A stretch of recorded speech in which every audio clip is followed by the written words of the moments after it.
ایک رات میرے بابا نے وارث ماموں کو گھر بلایا اور ان سے کہا کہ ہم چاند کی شادی کرنا چاہتے ہیں، آپ اس سے پوچھ دیں کہ اگر کسی کو پسند کرتے ہو تو ہم اس کی شادی اس سے کر دیں، ہم جو ہے نا وہ اس کی مرضی کے خلاف نہیں جائیں گے۔ تو میں نے ان سے کہا کہ آپ ایسا نہیں کر پائیں گے۔ انہوں نے کہا کہ نہیں، ہم کر سکتے ہیں۔ مجھے یہ تھا کہ مجھے پچھتاوا نہ رہے کہ میں نے شاید اس دن پاپا سے بات کرتی تو پاپا مان جاتے۔ تو میں نے ان سے کہا کہ پاپا میں ایک مسلمان مرد سے شادی کروں گی، آپ ایسا میرے لیے کر سکتے ہیں؟ اگر آپ کسی مسلمان سے میری شادی کریں گے تو ٹھیک ہے، میں شادی کرنے کے لیے تیار ہوں۔ میری گھر میں ایک سناٹا چھا گیا اور اس خاموشی کے بعد جو ہے یعنی سب فیملی والے رونے شروع ہو گئے۔ انہوں نے کہا کہ آپ اپنے مذہب میں واپس آ جاؤ، لیکن یہ ہے کہ میں دین اسلام قبول کر چکی تھی۔ آپ یقین جانیں جس طرح لوگ مختلف ہیں اسی طرح ان کے مسائل بھی مختلف ہیں۔ مجھے مینٹلی بے انتہا ٹارچر کیا گیا، مینٹلی مجھے یعنی اس چیز کا احساس دلوایا گیا کہ ماما پاپا روتے ہیں۔ میرے پاپا نے آپ یقین جانیں خود کو پھانسی لگانے کی کوشش کی میری آنکھوں کے سامنے، میری ماما نے خود پہ پیٹرول ڈال دیا اور خود کو جلانے کی کوشش کی میری آنکھوں کے سامنے، اور میں اپنے روم میں بیٹھی یہ کہتی تھی کہ اللہ اگر میں حق پہ ہوں نا تو میری فیملی کو کچھ نہیں ہونا چاہیے۔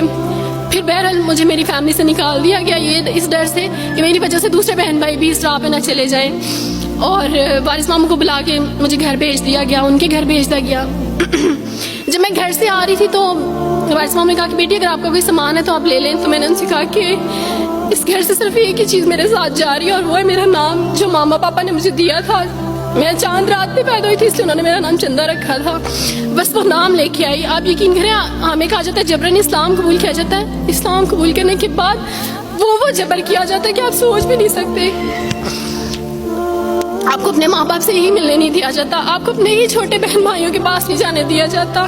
آپ ہاسپٹل میں تھی ڈیلیوری کے ٹائم، آپ یقین جانے میرے پاس کوئی بھی نہیں تھا جو مجھے بیڈ سے اٹھا کے بٹھا سکتا۔ ایسے موقع پہ مجھے اپنے اپنوں کی ضرورت تھی، لیکن میرے اپنوں کے جبر نے میری ماما کو مجھ سے دور رکھا، میرے بہن بھائیوں کو۔ میرے کرسچن کولیگس نے ہی میری فیملی کو پریشرائز کیا کہ اس کو فیملی سے نکال دیں، کیونکہ اگر آپ اس کو ملیں گے تو مزید لوگ بھی عبدالوارث کی طرح چندہ کی طرح اسلام قبول کریں گے۔ میں نا ہاسپٹل میں لوگوں سے کہتی تھی کہ مجھے بیڈ سے اٹھا کے بٹھا دیں، سیزیرین کے بعد میں اٹھ نہیں سکتی، میرا بیبی رو رہا ہے، کوئی مجھے بیبی پکڑا سکتا ہے۔ آئیڈیا ہی نہیں تھا ہاسپٹل میں کیا کیا لے کے جاتے ہیں، میرے پاس ایک ایسا دوپٹہ نہیں تھا جو میں چینج کر سکتی۔ ایسے موقعوں پہ آپ یقین جانے آزمائش اور جبر اسلام قبول کرنے کے بعد ملتا ہے۔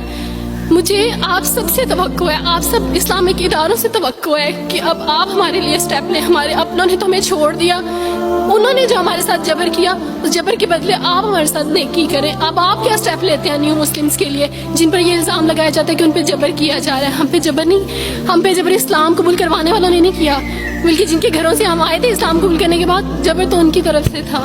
ابھی کٹے بیٹھ کے روئیں گے۔